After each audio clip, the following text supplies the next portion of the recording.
thought we'd do it on the avenue. Waas Sappening.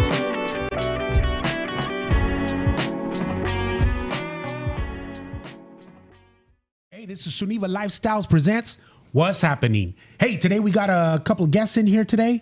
A local business owner and her photographer, media.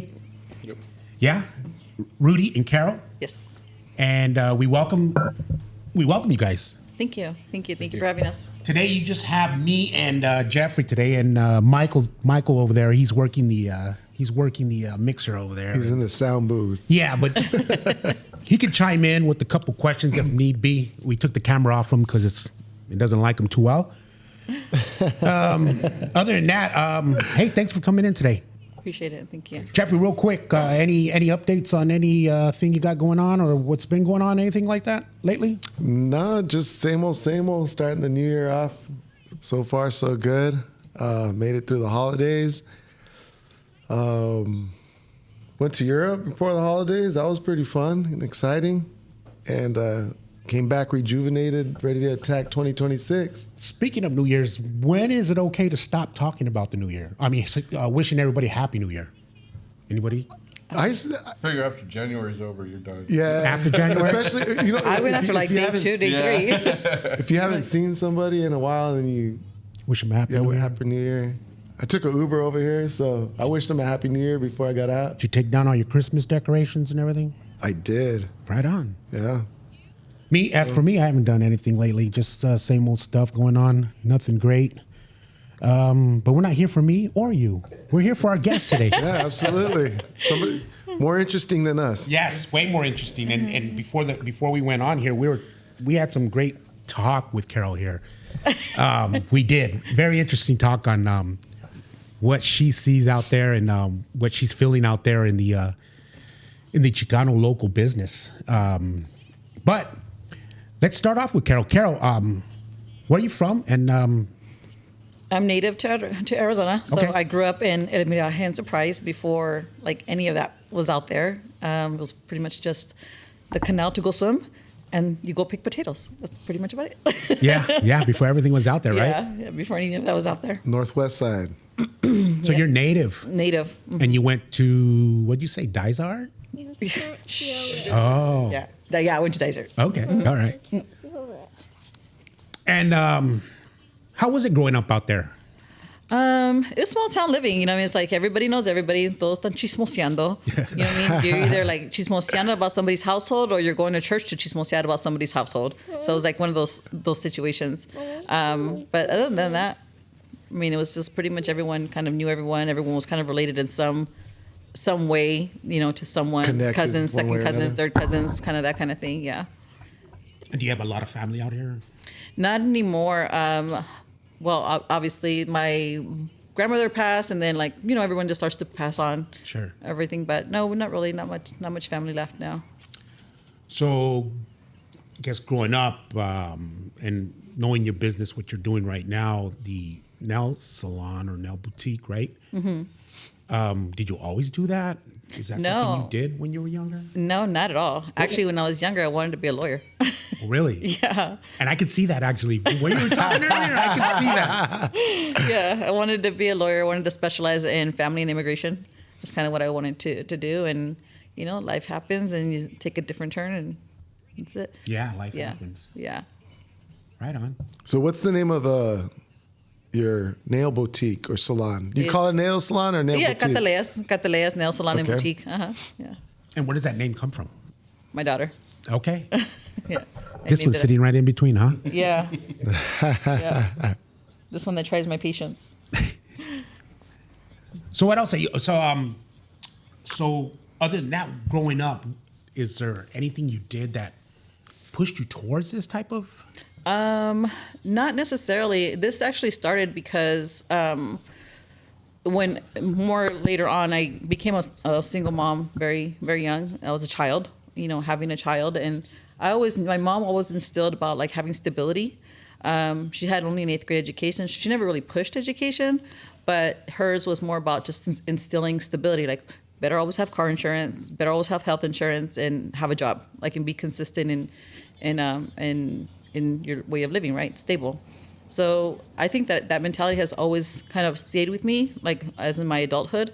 So I kind of dabbled in after, being in corporate America, decided to go into kind of just staying home. I had gotten married.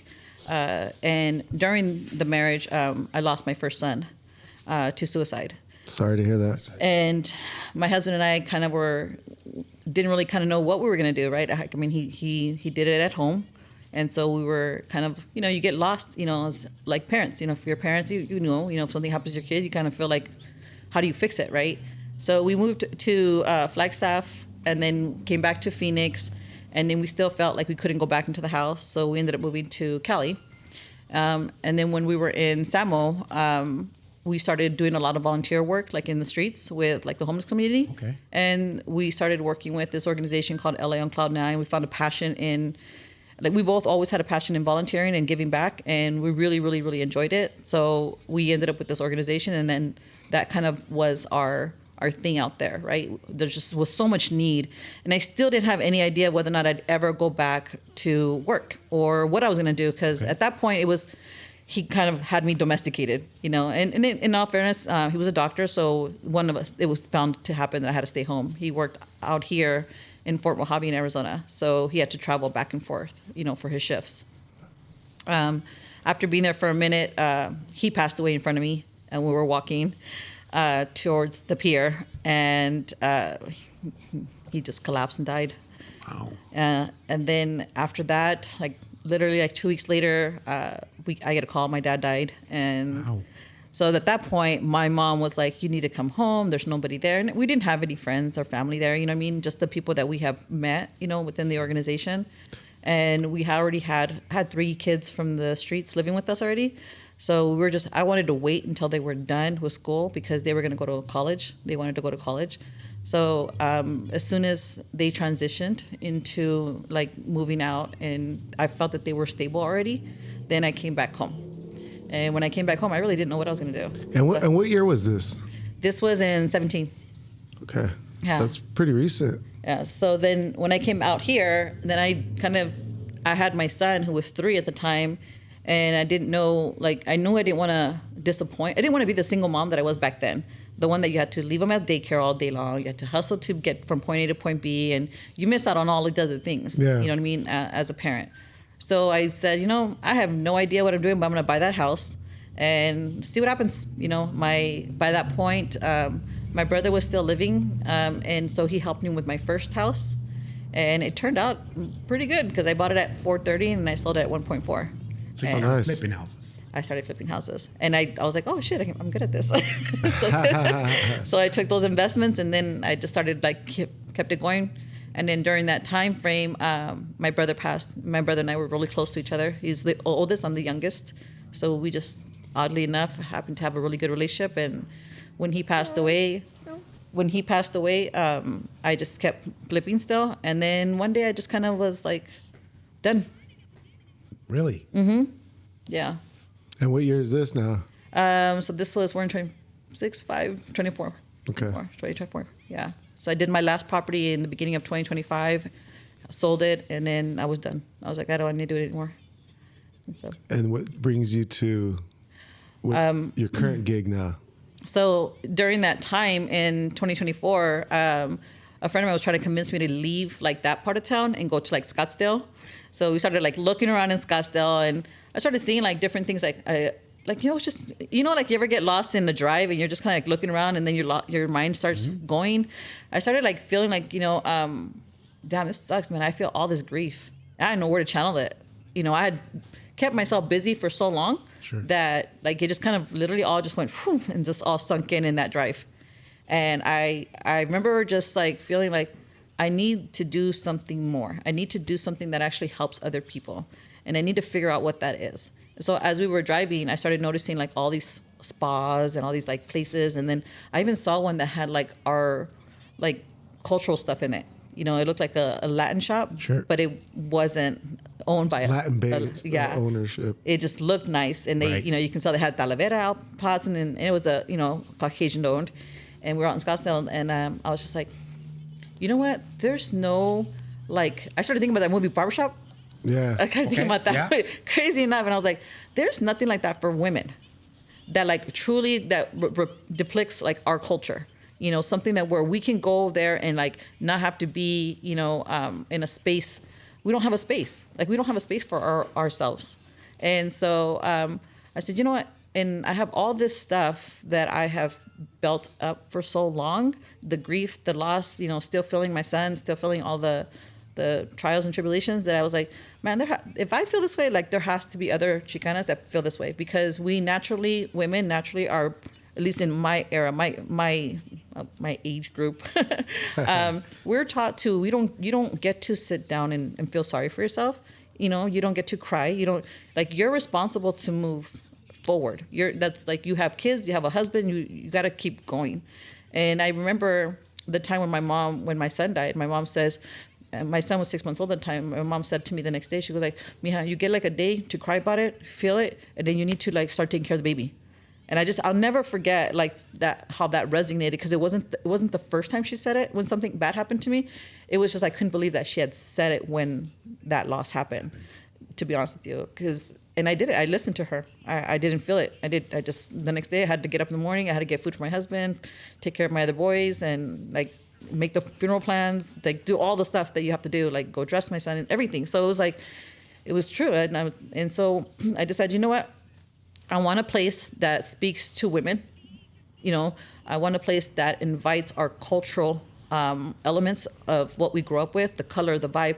I don't want it to be a salon that has like beige and pink and green and sage. Like, I didn't want it to be like that type. I wanted it to feel alive. And I wanted it to be where it's like, you know, when you go to somebody's house, like your moms, your nanas, whatever, and the first thing they want to do is feed you or give you something to drink. Like even you guys, like when I first got here, like you guys are ready with something. Like I wanted it to be that. I wanted it to be like you're going to someone's home. It's just a different environment. Inviting. It's Welcoming. inviting, yeah. And I wanted you to Warm. know, yeah. And I wanted it to also be something as a hub that actually, you know, whatever scale it would be, but in some scale that it would actually do something good for the community. You know, that we would be able to do something good in community. And I also wanted it to represent like Latinas who, you know, wouldn't otherwise be able to like break into this industry and use like their artistic skills, you know, in the industry.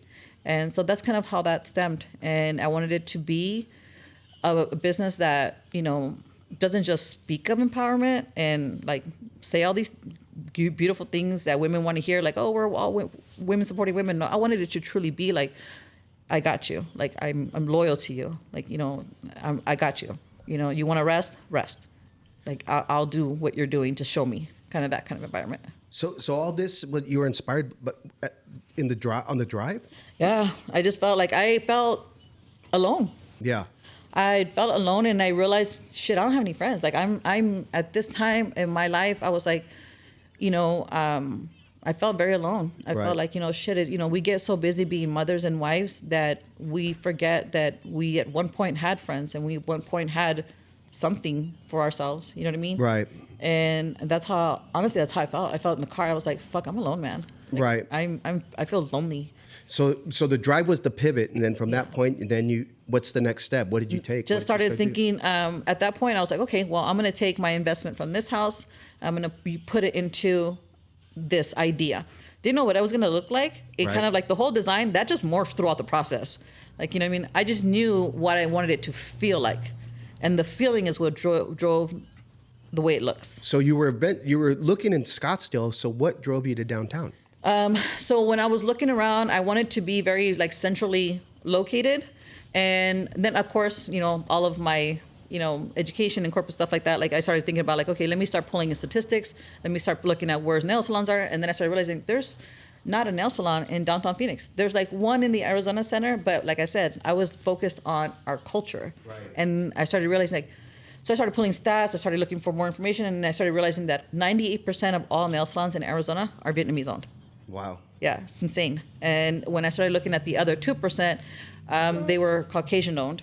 And then anything that is Latina owned, it's not like a full-fledged salon like what you guys witnessed and saw or Right. you saw. It was like home-based stuff.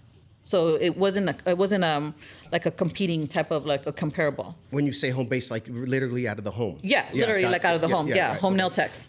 And that's usually like a lot where our culture goes to gravitate, because they're not typically welcomed in Vietnamese salons. Oh, right. Makes They're really sense. not. Yeah.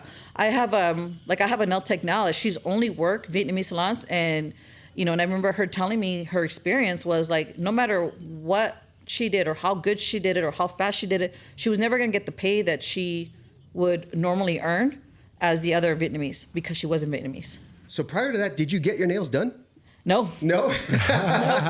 Pedicures, I did. Yeah, okay. But that was the other thing, is that when I had Cataleya, man, I would go to the Vietnamese one like next to my house. Yeah. And the looks of like, I'm annoying them because I have my girl, my daughter. Oh.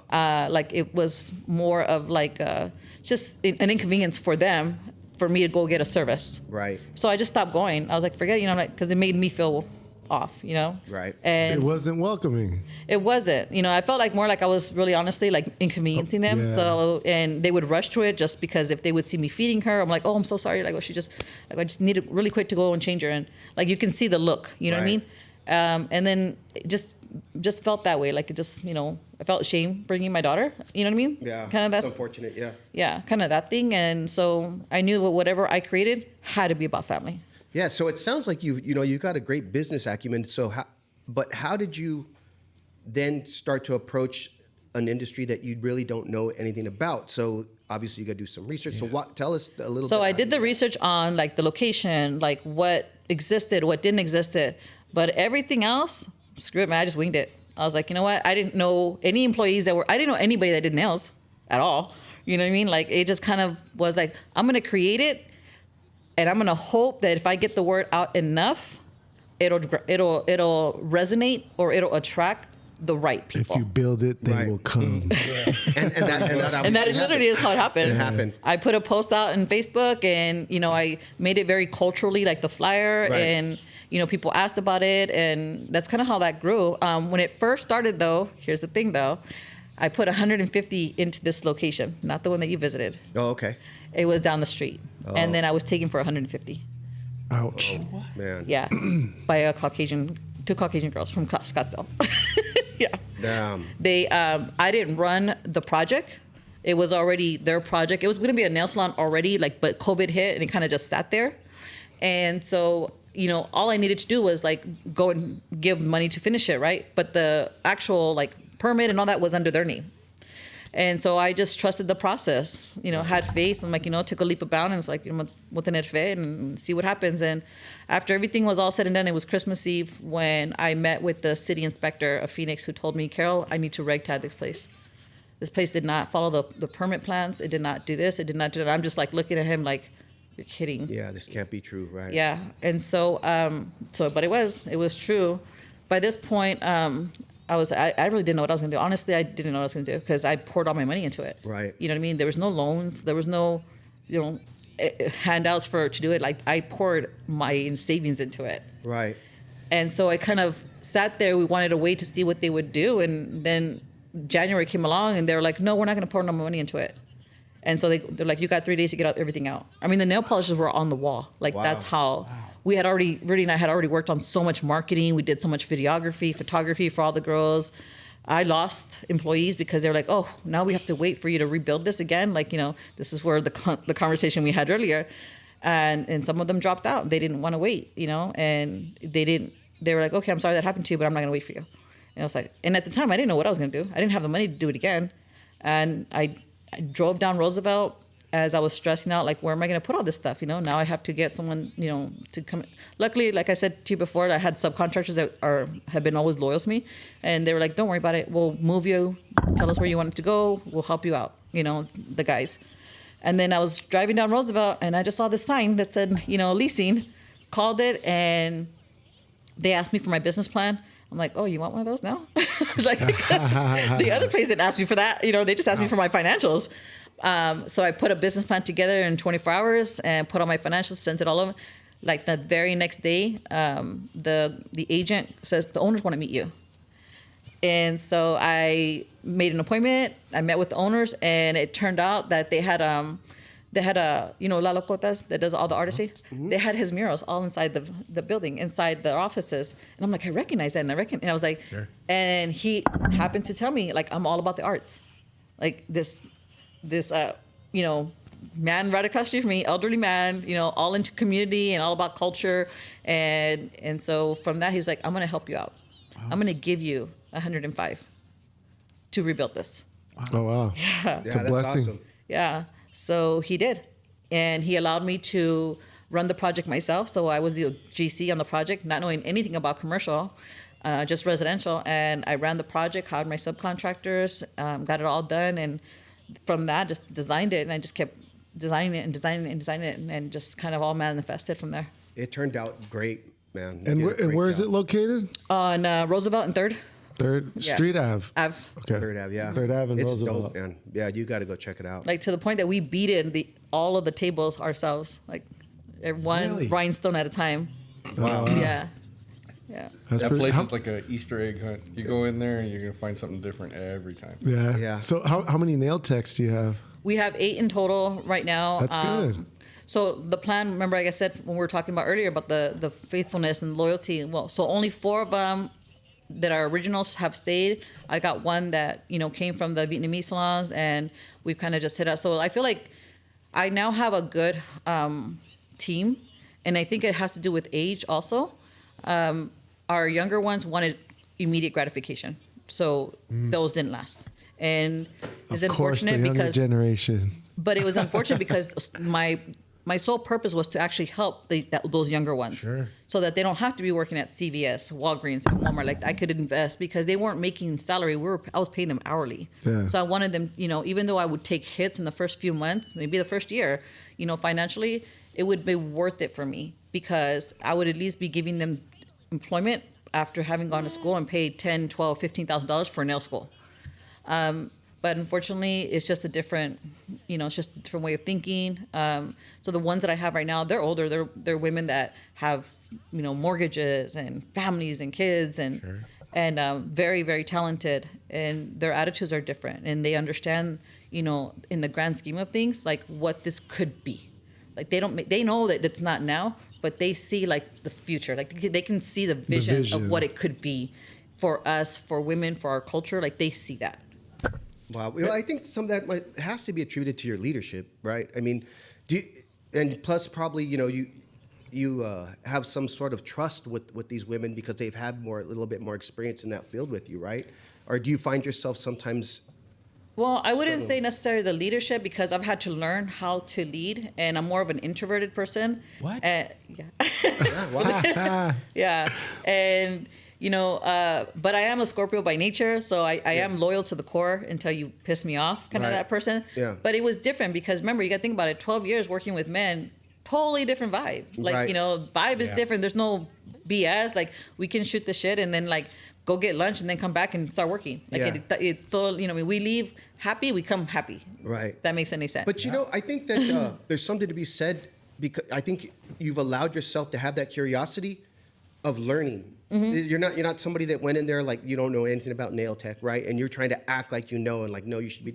It sounds like you're very open just to let them do their what they're thing. doing their thing, and Yeah. I think people admire that kind of trait.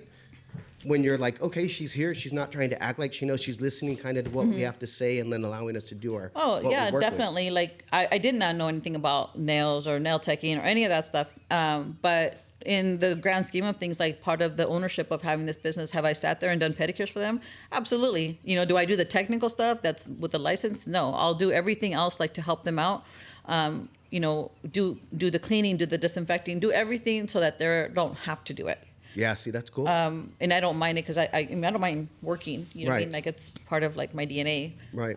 But as far as like the leadership, but I've had to learn it because I didn't know how, like when you're hiring subcontractors to having employees, that's two different Absolutely. animals like all together. And I've had to learn leadership. I've had to take my medicine too sometimes as well. You know what I mean? Yeah. Shit tastes like vinegar, but you got to take it. You know what I mean? Right.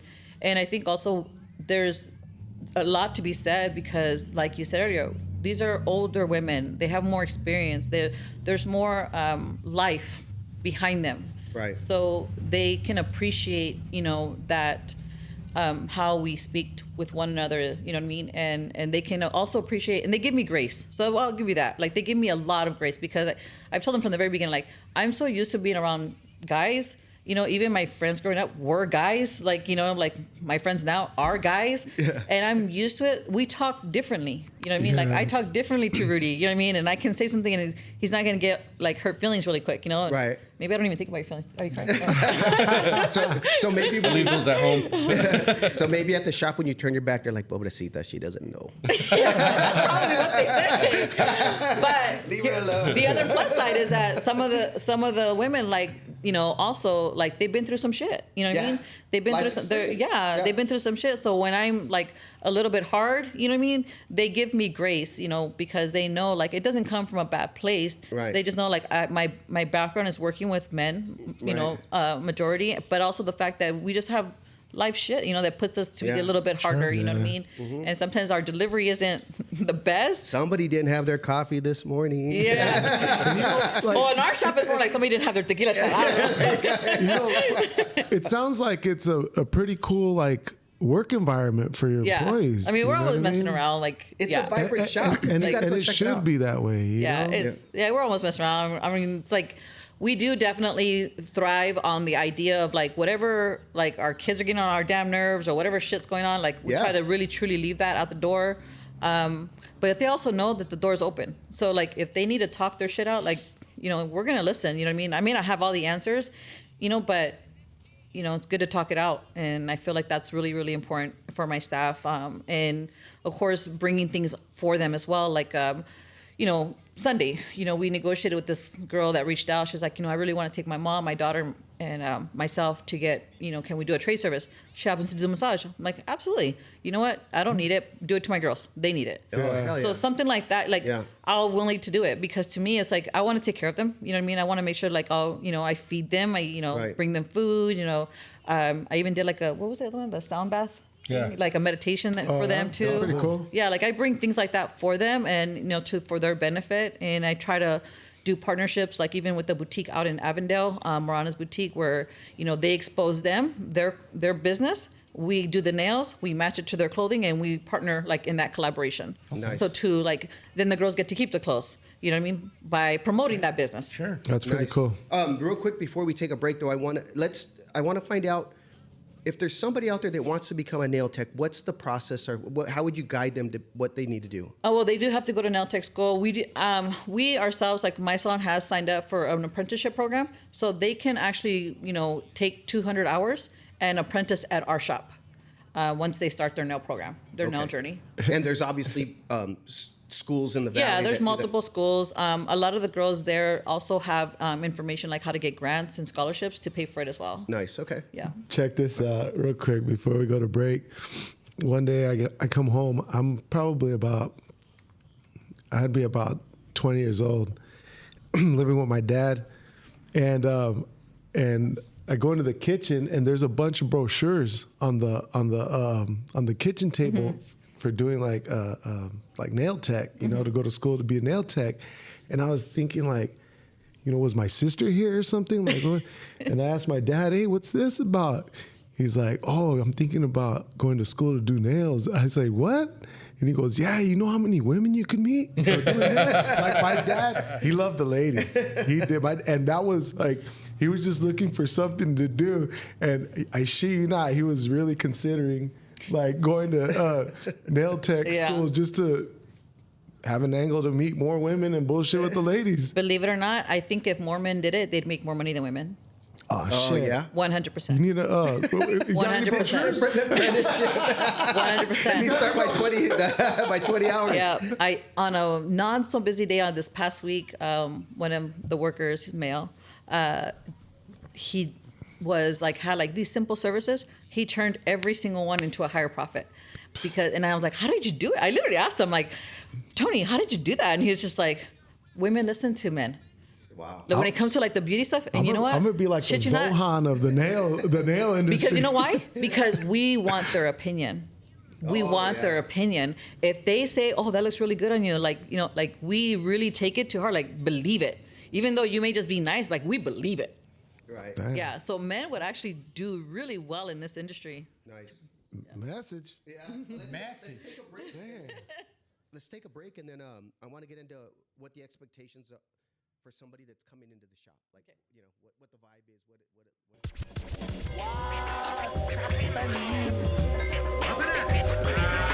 Waas Sappening.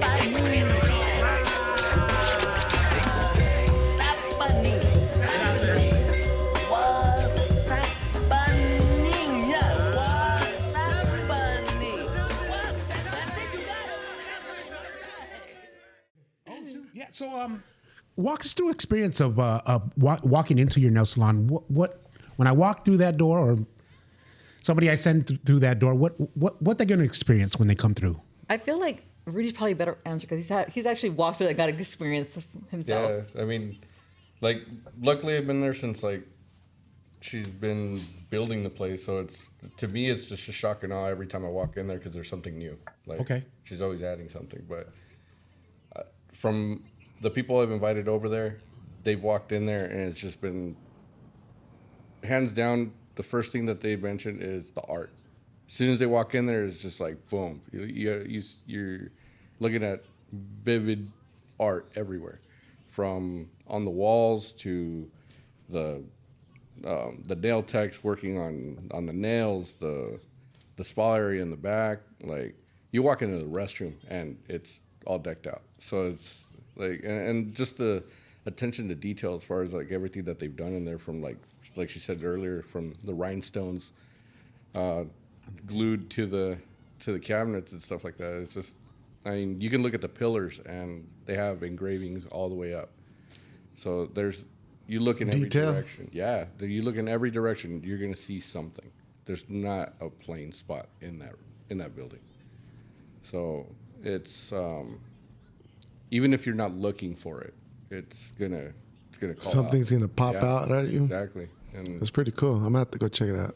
And I think from the customer standpoint, like, you know, other salons that I have been through, obviously the Vietnamese, it's more like, oh, just sign your name here and here. And when you walk into ours, it's like everybody's saying, hi, how are you doing? Like, you know, Yeah. first thing is like, you know, can I get you a drink? Like, what do you want? You want Yeah. water? You want, you know, like, With open arms. yeah, it's way different. You know, Take a shot. I'm gonna drive by there just to go That's another thing we get asked. offered a drink. and even the vibe from all the nail techs, like talking to each other, like I've noticed some of the customers even waiting at the couch, they're just like giggling because of the conversations going on in the That's shop. funny, So yeah. it's a very light mood, you know. Nice. So what does some of your nail techs have to say about working for your salon versus salons that they've worked at previously? Like, what's the comparison? Well, Some of the things that stand out to you that they've mentioned. some of them come from just home based, like just doing home based. So this Okay. is a whole different vibe for them. You Yeah. know, they've had to learn like speed. You know, they've had to check themselves like on, you know, they're realizing now to be more open, because when you're a home nail tech, like you can be there. You can't drink this one, yeah. You can be there 3-4 hours. You know what I mean? But now, like, they're realizing, like, you know, the conversations can gear in different directions. I think the other one, when they like Adriana, who does come from working at Vietnamese salons for the last 6 years, for her, it's a whole different experience. She feels more welcomed. She feels like she belongs somewhere. Yeah. And when I was telling you about like how the ones that I have, they see the future, right? So they don't see they don't look for that immediate gratification right now. Like, oh my God, I should be making like, you know, 30 something, $40 an hour. Like, they see that The potential. They see the vision, like you said earlier. And Adriana, you know, when you go to Vietnamese salons, they're more commissioned, so you can be sitting there all day and not make a cent, you know, because they determine if you're going to get that walk in, Yeah. you know, and you're responsible to hustle, go find your clients, go do what you got to do. They don't have to do that here. And that was my next question. When they walk in, are they assigned to a tech, or is it like a barber, like, hey, I'm going to wait for that person? So if the customer is asking for the specific person, of course, we do everything to accommodate the customer, because at the end of the day, it's about the client, right? Yeah. But for the most part, if the client that comes in and they don't care who they're going to, we'll give them to anybody, because no one is commissioned. I think that's what makes the pressure off of them. Yeah. Because when they're commissioned, it would be more pressure, more fights, more everything, because You know, like you already Favoritism, Gave that, you're always you already giving gave them that the- person this. yeah. Like it's nothing like that. So when a client comes in, if they're not asking for it, but let's say for example, Rudy has one booked like 3 clients that day, but this person like their client was a no-show, but it's still on Rudy's books. Like Rudy won't give it, like they don't care. They're like, give it to her. You know what I mean? Like, you know, she can take the client. You know what I mean? And they get the tip and they get whatever. You know what I mean? They get the credit for it. So there's no pressure over their heads of like, you know, I don't even pressure them on like upselling people, you know, anybody. Yeah. You know what I mean? What I am most give them the pressure on is make sure we're greeting them. Make sure we're giving them something to drink. Make sure that they have a neck pillow. Make sure that we're offering them and feeling very welcomed when they come here. And then the other thing that I probably am really adamant about is, you know, if they really truly enjoy their experience, remind them to give a review, because the algorithms when people are searching for nail salons is determined on this. And that avoids me having to pay for the ads and pay for all this stuff, because the algorithm, if it's, you know, we have great reviews, we start moving up. That's how it works. So I'm more about like making sure the experience is great. Like, and there's not a need really to push about everything else. Like it'll come. Like it'll all come. Like if that client's sitting with you and they're really enjoying, they're like, and you guys are having whatever conversation you're having with them, you know what I mean? Like if they decide, oh, you know what, let me, what do you think about if I added this? And there's no pressure. There's no pressure to the client. There's no pressure to the tech. There's no pressure. But in order for the salon to be successful, the pressure really comes from me. Like me having to go out and market and find out ways to expose the salon to bring them as many clients as possible, so that there is consistently a flow that allows me to keep doors open so that I can continue to pay them. You know what I mean? Because they're all paid by the hour. Whether they're sitting there for the 8 hours doing nothing, I'm still gotta And pay then it. tips, right? They get their tips. Yeah, Nice. but I still got to pay it. You know, no matter what, I still got to pay their hourly wage. You know, so for me, I feel like a lot of the pressure comes from just the exposure, trying to get the exposure without having to pay $1,000s to the radio stations or $1,000 to a news station to be seen and this or that. Like that's tough. And Or being out online there. marketing. That's Yeah, and you know, again, you know, also it's like, you know, I don't have a news reporter friend, you know, so it's like I have to go out and I do all the hustle and all the work. And Have you had the news at your shop yet? no, You should get on that. yeah, that's probably like I can try and help you out with some people. I've looked into it, and it costs, there's money associated towards it. So it's like things like this podcast, like people that actually truly want to expose like these businesses helps tremendously, because if the podcast grows and you've been exposed and it's out there, then and the alignment is there, it's good for both parties. Let me ask you this. Do you offer gift certificates? Yep. You do? Okay. You hear that, the guys? Get your lady a gift certificate, Or even for yourself. or for yourself, but Valentine's coming up. And that's another thing. Like nobody does this. I don't care who it is. No shop does this. We offer promotions constantly. We offer Sundays. We offer buy one get one service half off. We also have like nail ambassadors. So like you can follow one of the nail ambassadors. Aurelia is one of them from the Ladies First Car Club. Okay. So if you use her discount code, you get 10% off your service. On Sundays, if you bring your bulletin from church, from you know what I mean, get a discount. Yeah. I'm just kidding. So like we've made it a very like luxurious experience, but a very affordable. So you can stack your discounts so that you can have that gift to give to your mom, to, you know, your grandmother or to your dad, and be like, dude, just go take care of yourself for a while. Like go take care of those construction feet. Like, So, also in your salon, it's a boutique as well, right? yes.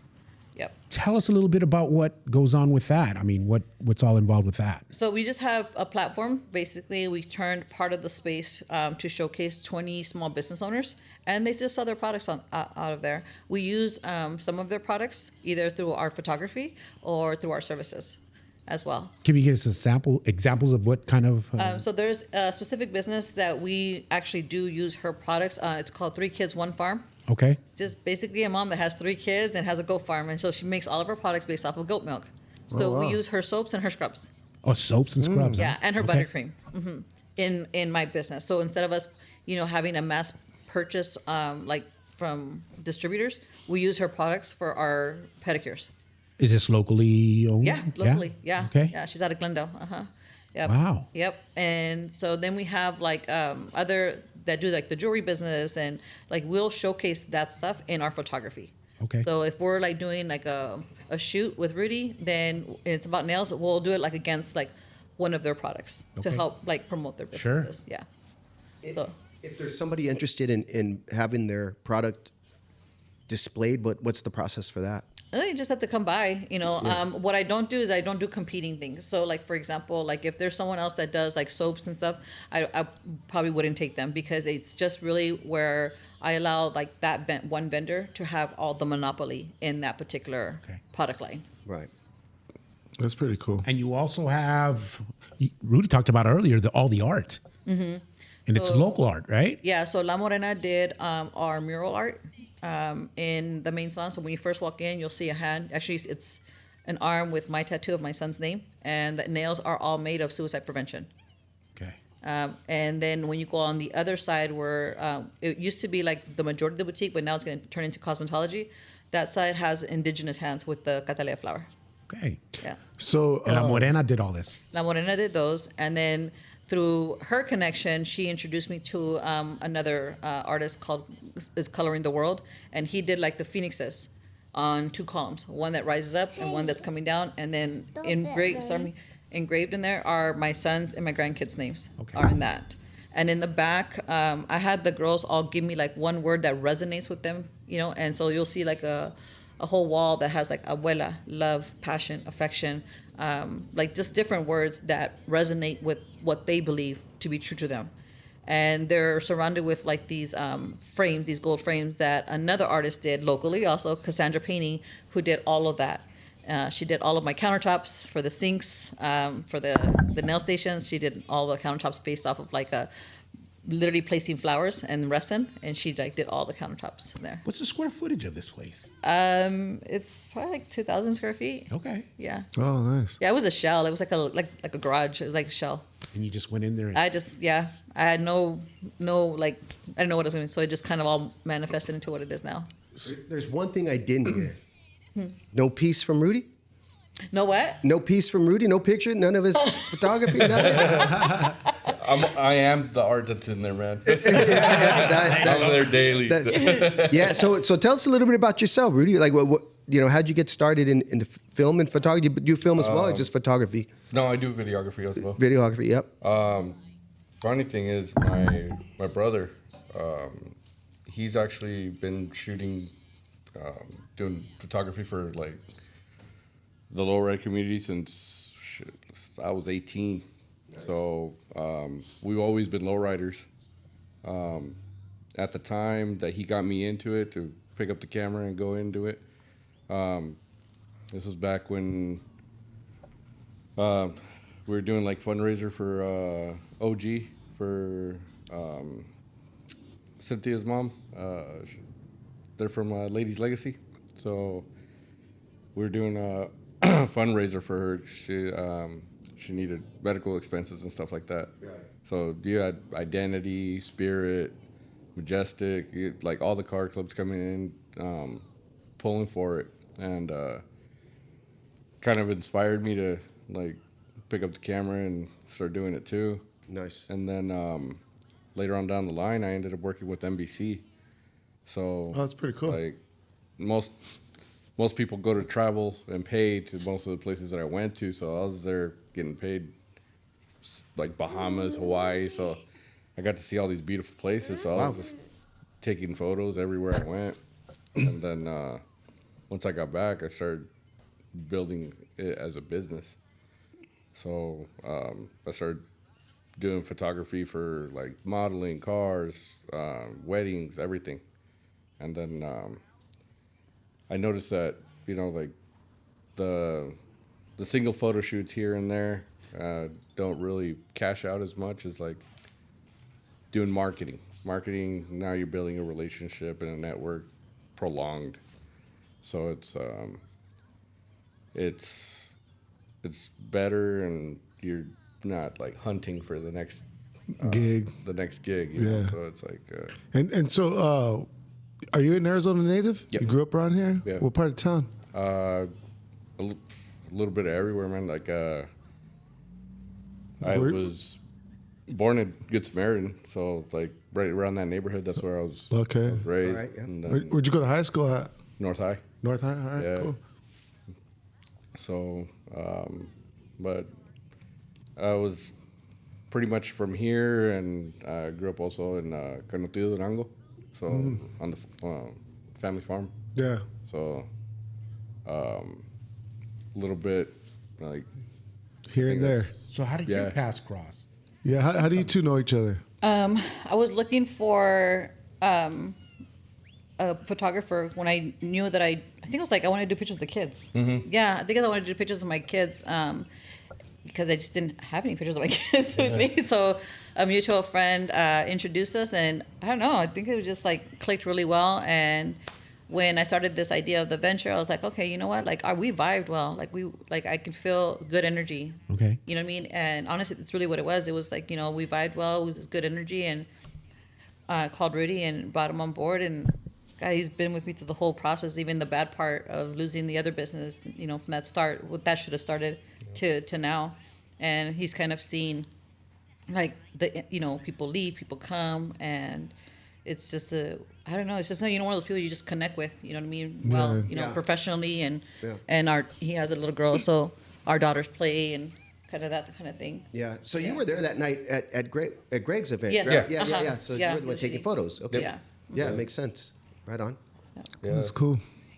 So yeah, I knew a lot of the guys that were there. So Yeah. uh, What's your equipment of choice? What's your camera? I used to shoot mostly with Canon. Canon? Okay. And as well, DJI. Oh, yeah. stuff like that, so, Yep. Nice. And then as far as programs, every program has a tool. It's a tool. So yeah, correct. You got Lightroom, Yeah, for all the photo, all the Adobe. DaVinci, all that stuff, depending on what you're gonna do. So Right. Nice. That's cool. yeah. Right on. So you just mentioned the name right now, Greg. We know him as Tiny. We had him on the podcast before. Great guy, Of course, why did you have Greg there? It was an event you had? So it was, I had posted on Facebook, so I was looking for a bartender for my grand opening. And like all these people were like listing all these recommendations, and someone had recommended him. And immediately, like, when he came to, I think he was coming out of work, like from Costco. Yeah, like, probably. Yeah, it was like temprano. It was like early in Yeah. the morning. And he just came in, like, it was just interesting because the vibe was just good. Like, he was just all happy. He's I'm a like, cool dude. how the fuck are you happy when you just got to work? Yes, he's always like that. Always like that. Always like So that. yeah, así estaba, ¿verdad? Like he was just like really like doing really good, and he just positive energy, positive vibe. It's weird because I do believe this is sometimes just the way they're so personable and the way what they Yeah. give off. You know what I mean? You just know it's gonna click, and so it did. So I was like, okay, you're hired. And then during the grand opening, like he was just killing it. Like people were just loving him, and it was just all good. Like honestly, it was all He's a good. likable guy. Yep. Yeah, and so he and I started talking and started telling me about his soccer, and I'm like, oh my god, I'm a soccer coach, and like, so we just kind of started vibing on the soccer thing, and then I was like, dude, I'd love to sponsor your nonprofit, you know what I mean? Because he was talking about the Excel, and I was like, I would Yeah. love to. I go, and girls in sports, that's my vibe. I'm like, yeah, let's do that, and so that's kind of how that morphed into that, and yeah, so. I feel like he's like our bartender of choice now for all of our events. That's you pretty know, right on. he just vibes really well. Everybody loves him, and Yeah. just a really good personality. And the event went off well? Event went off great. We brought him back again for Dia de los Muertos event. Yeah, definitely. And so that's kind of been like our relationship. So, and his wife's really nice, and Yeah, for sure. yeah. So what's next? So what's next for the shop? Hopefully, si Dios quiere, I want to continue to keep supporting like nonprofit organizations at least once a month, where we can do events for raising money for them. That's definitely like a passion I want to do, and I want to do it for like the nonprofits that don't necessarily get exposure and don't necessarily get like major fundings. So I definitely want to, even if it's helping them out for like we're going to do like on First Fridays, so be able to help them, raise some awareness, raise some money. And just continue to help community in that way. My long-term goal, and this is like, if God willing that this is what's meant for me, and this is what he has in my path. My long-term goal would be to be able to open up a nail school that's completely free. And I want it to be tailored towards like women coming out of incarceration or men coming out of incarceration wanting to tap into this industry. And I also want to do it for kids transitioning out of the foster care system, because coming from that life myself, there's nothing there. Like once you're done 18, like you're out of the system. Like I'm going to tell you, like eight times out of 10, those kids end up in the street. There's no avenue for them. So if I could be a source where I could give them that temporary housing, develop a school, and do something truly that is nonprofit for education and a trade, I think that would be like my ultimate goal. Like, that's what I would want. That's pretty cool. Bless your heart. Yeah, whatever help you need any help from us, you please let us know. We'll help you out, whatever we can. So I feel like that's like my main, what I would love to see happen, you know, in the next 5 years, you know, 5 years from now, I'd love to be able to have something like that, you know, and I think that it would be such a benefit to employ them for, and again, this is why I say hourly, because if we employ them, then we employ them to stay, you know, rooted in work and ethics and business, and be able to grow as an individual. So that would be like my ultimate goal, and be able to help those that coming out of incarceration también, because having that experience with my family and, you know, my sister-in-law and my brother, and how tough it is just to tap into anything, you know what I mean? Like, just to get that leg up, it means the world to them, you know what I mean? Coming out of that environment. So that would be my ultimate goal. What do you attribute this drive you have? What do you attribute it to? I mean, I see this drive you have. It's strong within. Where do you get it from? It's having been like, you know, I grew up in foster care, you know, in group homes and stuff. And then when I was out and giving back to my mom, you know, it was hard seeing my mom like raising 4 kids, 8th grade education, and, you know, being kind of put in a position where I was given to somebody, you know, I was 13, he was 23, and I felt trapped and I felt controlled. And, but I had my son, and it was a tremendous, it was like a bad physical relationship, you know, and I was a kid. I didn't know how to where was I going to go? I mean, I wasn't even 18, you know, I could not have anything. And I think my son, the one who passed away, was my drive, and has always been my drive. And I think with that, and then I knew that I didn't ever want to be in a position to feel like I couldn't do something for my kids. Like, I never wanted to be in that position. So if I had to work 3-4 jobs, I did work 3-4 jobs just to avoid being the statistic. Because back in those days, coming out of my small town, you were, you know, dropping out of school, you were home, pregnant, barefoot. You were the cliche. Like, you were the cliche. And before you know it, by the time you're 21, 22, you've already had 3 or 4 kids. And I knew it was going to be hard, you know, to be able to get to an education, but I knew eventually I was going to get it. I knew eventually I was going to have my degrees. And so I think that my son having been such a drive for me, you know what I mean, to succeed, and when he passed away, like, and he took his own life, I blamed myself so much, and even till this day, because I feel like I was so busy being busy that I didn't pay attention to, like, he was a child too. When together we partnered to try to grow up together, and so it has driven me even more to make sure that, you know, I'm doing something more outside of myself. And that's kind of like where I think that comes from. And of course, my mom being the single mom and working and instilling those ethical values, those work values, plays a significant role, you know, and I don't get distracted very easily with simple things. Yeah, I think Rudy's been a witness to that. Like, I don't get distracted with like the comments when people say like, oh, you know, you're dating, yeah, you're doing it. I'm like, I don't give a shit about that. Like, I just give a shit about growing and leaving a legacy that's just better for someone else. Yeah. And hopefully it does, like you guys said earlier, if it's just one, like, está bien. You know what I mean? Like, as long as like the next, you know, someone, you know, Chicana knows, like, no matter where you're rooted from, like, you can change the outcome. Like, you can change it. Very easy to pull on my heartstrings, you know, when it comes to people telling me like, oh, it's just so hard. Like, it's really hard. You know what I mean? I think that's where that leadership he was talking about, like, they've had to teach it to me, because I've had to soften up a little bit, because it's not very common. Tough love. Yeah, it's not very common that I get my heartstrings pulled, you know, in a direction where someone says like, oh, it's just, you know, it's very hard. I'm like, shit, like, I know hard. Like, I know hard. I was like, and it's not that hard. There's a way to do it, whether it's going to be on your own, solo, that venture, or not. There's a way. You can get it done. Yeah. Hell yeah. So, I was going to ask you, are you a fan of the Angela Johnson bit? Actually, I was gifted tickets to her show that comes this year. Yeah? Yeah, I'm a fan of hers. She's funny. what's the Nail bit? bit? The nail tech bit. The nail tech bit? Where they're talking. Yeah, when they're, she just does She has a skit where like she's at a nail salon and the Vietnamese person's like Oh, talking him yes, into like I've the seen it, upgrades yes, and yes. like like having that. So does that happen in your nail salon? The chisme goes on? Oh, a lot of chisme goes on. Like I literally have a sign that says cafecito and chisme. Better have tea when you come in there. Nice. that's Yeah. funny. You have any rapid fire? I do have some questions. We'll do Carol first, and then Rudy can answer too. They're just quick questions. What's your favorite cereal?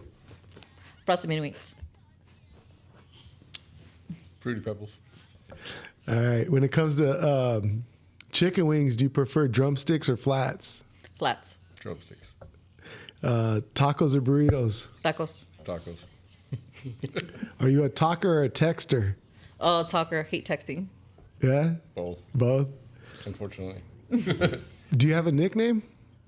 Yes, and I'm never gonna say it. Come on.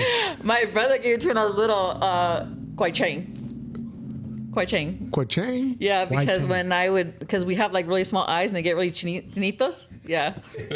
See, Chinito. See, I told you. It's like, Chinito. Does anybody call you that to this day? No, my brother was the only one that called me that, and he'd do it all in public. Yeah. Well, Yeah. guess where that what? comes When I from? rock into the nail salon, is Quachang here? And where does Kwai Chang come from? From like my eyes getting so small. But where does your brother get that from? There's a show. Is there? Uh-huh. I don't know. Kwai Chang. Is there? Yeah, Oh. Kung Fu. Is that what it Is is? it from Kung Kwai Fu? Chang. What David Carradine? Yeah. Yeah. Oh, that's probably why. Yeah, that's where it comes from. Yeah. What about you, Rudy? Rude dog. Rude dog? Yeah. Rude dog. Yeah. That's pretty standard. That's pretty for- common for Rude. Yeah, for Rudy. Yeah. Yeah. So you've already answered this question earlier. The question is, when you were a kid, what did you want to be when you grew up? You wanted to be an attorney. Was there anything else you toyed No. with, like idea? Attorney. No? What about you, Rudy? I just wanted to travel. Yeah, Think like I got that. I was able to do that bug when you were a kid. Who is your celebrity crush growing up? Oh, I didn't have one, honestly. What? Yeah, I didn't have one. And you had a kid at 15. You didn't have no child we crush. we didn't really even watch TV. Small What town, about man. you, Small Rudy? town. Oh, Yeah. childhood still right now, man. Ava Mendes, man. Oh yeah. Ava Mendes. Yep. Long shot, dude. Hey, he said crush. He said it was doable. All right. So if your life was a movie and they made a soundtrack, name 3 songs that would be on that soundtrack. Oh, Shoot. Oh my gosh. I don't know what the song, but I can tell you, like, it would probably come from specific artists. Mary J. Blige, Okay. Snow the Product, and Jenny Rivera. All right. oh wow. What about you, Rudy? What's on the soundtrack of Rude Dog's life? In the beginning, probably some Big L. Big Al. Wow. Yeah. Right on, Rudy. That's how I grew up. Then I got cultured and probably throw some country in the middle. And then All right. now I'm kind of going towards R&B. So All right. Cool. Excuse me. What's the stupidest thing you've spent money on? I don't know. I'm really conservative and fiscal, so I don't think I ever spent anything stupid. Did you ever splurge on something dumb that you were like, No. why did I buy that? Or, Never. No? Nothing No. like that? No? Uh-uh. Rudy? nothing stupid. Like I invest in my gear a lot, so it's Nice. I'm always All right. hitting her up like I got another camera. So it's Wait, so what's yours? Because I need to know why you came up with that question. Oh, man. That girl last night? Okay, let's go. I was trying to remember her name. You know what? I really don't know. Yeah, well, there you I go. don't know name? where that question came from. But I'll come back to that. Okay. I'll come back to that. Think about it. If you won the lottery, what's the first thing you would purchase? If I won the lottery, I would actually purchase probably a beat up motel. All right. A beat up motel, right? Mm-hmm. Is that what you said? Like a beat up, run down motel. Yes, because there's a few of them in Mesa. Yeah. Yeah, they look pretty cool over there, man. They're that U-shaped. Yeah. Like, If I could, I'd purchase one of those. kind of like Yeah. the Bates Motel. If I win the lottery, well, if it was big enough, I would definitely purchase like a large lot, like First thing you buy is one of the some guys I was property. doing marketing for is Will Roundtree. He's from Vegas. He does a lot of real estate consulting, and sometimes like when I hear flipping houses and stuff like that, I'm like, man, that they're putting some work in. And then you start meeting these like billionaire dudes, and they're just talking about building, like purchasing lots where they're getting rent from Walmart, Target, and Yeah. stuff Oh, like yeah. that. So Yeah. All right. like that kind of opened my eyes a little bit more. So I was just Doing like, what if I won the McDonald's lottery, I'd did. be going for that. Yeah. All right. So, if you had a time machine, what decade would you travel to, and like what city would you travel to in that decade? I'd say in my 20s, and I would definitely say I would love to be like I probably would want to be out of the country. Yeah. I think if I could do like a rewind in a time machine, it would be like my 20s, being able to like travel out of the country and like really engulf myself in culture. Okay. So you'd like to be in your 20s in another country. In what decade though? Like 80s, 90s, 70s, 40s, 50s, I say the 90s. the 90s in another country? That'd be cool. Yeah. What about you, Rudy? What decade would you hit in the Oh, man, that's a DeLorean, in the hard time one, dude. machine? Like if I had a time machine to go back and relive, but not change. Probably my teens. Yeah. Yeah, before responsibilities. Gotcha. What do you wish you were better at?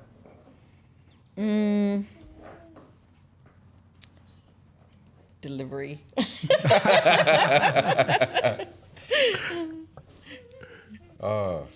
Better at life balance. Life balance. Yeah. All right. Tell us something not a lot of people know about you. The fun fact. Fun fact. What's a fun fact about yourself?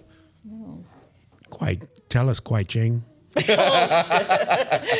it right there. That's it. My life is pretty much an open book right now. Yeah. Yeah. Fun fact about you, Rudy. I don't know if like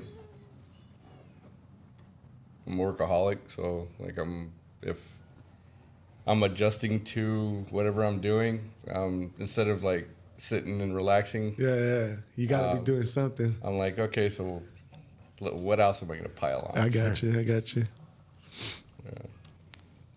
Cool. That's all I got, really. That's about Your it. favorite local spot to eat? Oh, yeah, that's a good one. Yeah. Oh, to eat. What's your go-to restaurant right now? I probably would go to it's Middle Eastern. It's called Haji Baba. Where's It's that? right by ASU in Tempe. It's a grocery store, and it has like a little tiny restaurant like inside of it. It's on Rule. Good stuff. I'm going to have to try that. Yeah, try it. Haji I'm going Baba. to have to try that. What about you, Rudy? Here, probably I'm simple, so like Rosati's. Oh, yeah? Rosati's? Rosati's. Yeah, but like I think one of the best places that I ever hit, and this is me traveling everywhere. Like there's this place in Desert Palm, California. It's called Tapatio. Dude, Great food. great food. I'm going to have to make a pit stop next time I'm man. cruising Like, that way. Don't skip it. In Like, Desert Palm? Yeah, in Desert Palm. Tapatio. Yeah, or Palm Desert. Sorry. Palm Desert, yeah. Palm Desert. Yeah, it's I got it. I It's knew a, what you were it's a talking little about. spot, man. Like I ran into it by accident and just pulled in there, and I don't think I've ever had better seafood anywhere. Really? Yeah. And Sometimes that happens when you yeah, just pull over Stumble and upon just, something. let's check this out. Let's try it. yeah. That's always good. So with that being said, you guys have anything else to add? No. Guys want Yeah, else? plugs, anything? Any plug? Anything you want to promote? Oh yeah, just follow Cataleya's Nails Phoenix PHX on Instagram, and yeah, think of us when you're thinking about giving a service to someone or doing something nice for someone as a place for go-to spot. Rudy? If you need any photo shoots, videography, marketing, or anything like that, hit up Spotlight Try Photography on any platform, .com, Instagram, TikTok, Facebook. Right on. What about you? Anything else? Me? Yeah. Or that guy? Either one of you guys. I've Ain't nothing going on but the rent. Okay. All right. So with that being said, hey, thank you guys. Thank you very much for coming through. Most definitely hit up Catalina's. Cataleya. Déjame help you. Te voy a ayudar. Cataleya's. Cataleya's. I'm sorry. Cataleya. Cataleya's. Cataleya's Nails. She looked like, what? Plug it. Oh, Cataleya's. I'm sorry, man. Cataleya's. Cataleya's. Please hit it up. And thank you for coming through. Thank you, Michael, for running the board today. Yep. Timmy, where you at? I can't see you. Jeffrey, Yo. thank you very much. Hey, I'm George. This is SeunevA Lifestyles Presents What's Happening. Let's go.